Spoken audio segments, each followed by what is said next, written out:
excited for Erica. Put your hands together for Andy Sequist.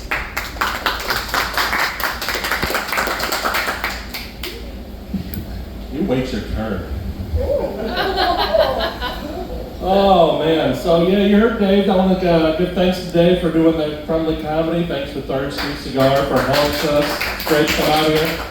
But he said Andy Sequist. Now I want you all to have a little game with me. We're going to play. Close your eyes. Think Sequist. Now think of the first celebrity whose name comes close.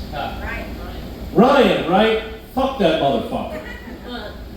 And everyone's always said, man, you must be Ryan Seacrest's relative. I'm like, God, I wish. But the names aren't spelled the same. What kind of public education do we have in this country?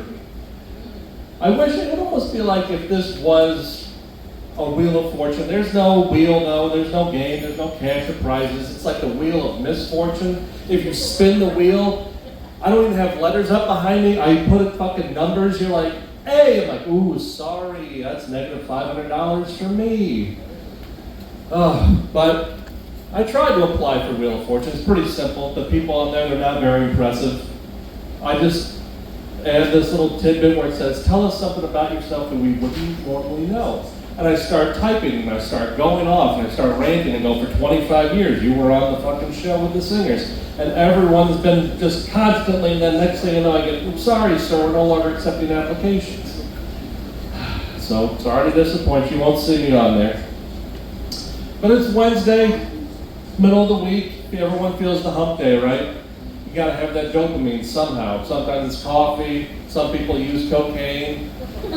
I have to get up early in the morning, so I have to get on the highway, turn on the radio to keep myself awake. It's 92.5, it's 5:30 in the morning. Anyone else knows it comes on at 5:30?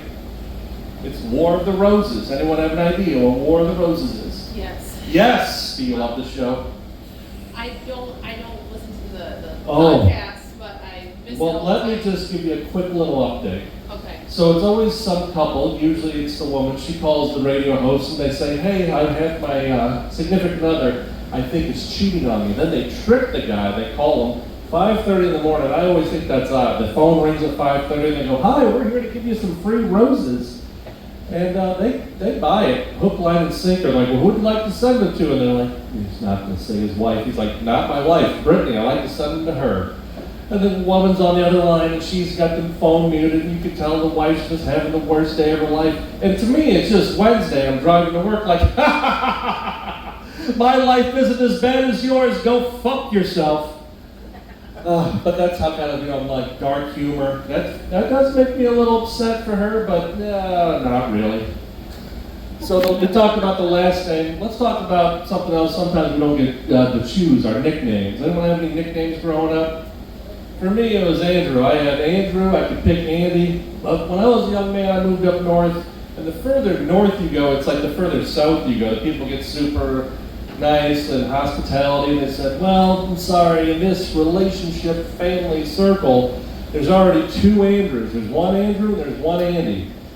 And I said, what the hell am I going to be? And the oldest member of the family looks at me, he's thinking for a while, and he says, well, you don't have any fucking shoulders. You're kind of built like a torpedo. I'm just going to call you Pedo. And we let it roll. We just let it rip like, I'm Pedo, not knowing that's a very close association to something else. So I was at a Home Depot working, and his family shows up, and they're like, I'm working in the lawn and garden, they're from the other side of it, and they got excited. I hadn't seen them in months, like, Pedo! Pedo! And you would expect the looks I got were the looks I got. People are like, who the fuck? They're just a pedophile just working here? It was the worst nickname and the best nickname until everyone found out that, they thought, that guy's a pedophile. Like, I got changed that. No more of that nickname. Anyone else still enjoying their summer? It's coming to an end. It's coming to an end, right? We gotta get out there and enjoy it. Anyone else? I like to enjoy it, and I go to Cedar Point sometimes. I like the thrill rides, but I got kids. The kids are about that age where they fucking love thrill rides, right? So me and my daughter, we were at Cedar Point. She talks me into going to the top thrill dragster. That thing goes super high, super fast. Anyone else ever ride it? Yeah. pretty exciting, right? She's only 11 years old, so we talk her into it. We're getting off, and you know how kids get, they just get pumped, they get excited, they're like, oh my God, that was so much fun. I go, we should go see our picture. We're walking by, and we see someone walking up, and you know that situation. You see them, you're like, hey, yeah, all right, you know, whatever. Sorry for their problem.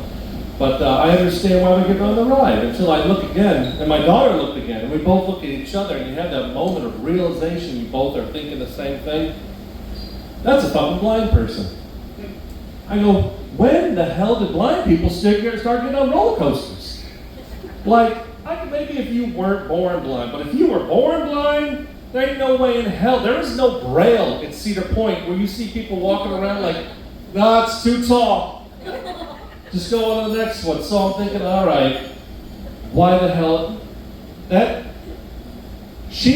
a girl with him, and she is a narcissistic bitch, and she has lied to this man. He doesn't even know he's at Cedar Point.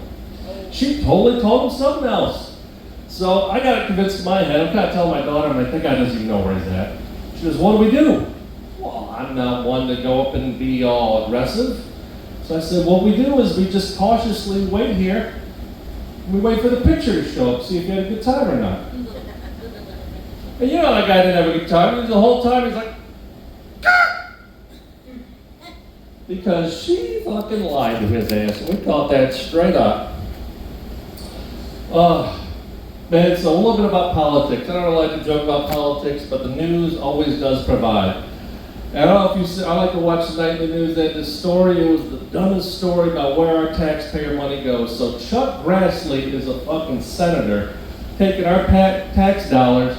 The story was Chuck Grassley's been in the Senate for over 50 years, and he likes to use this Hoover vacuum he named, which is hilarious. It's my wife's name, Beth.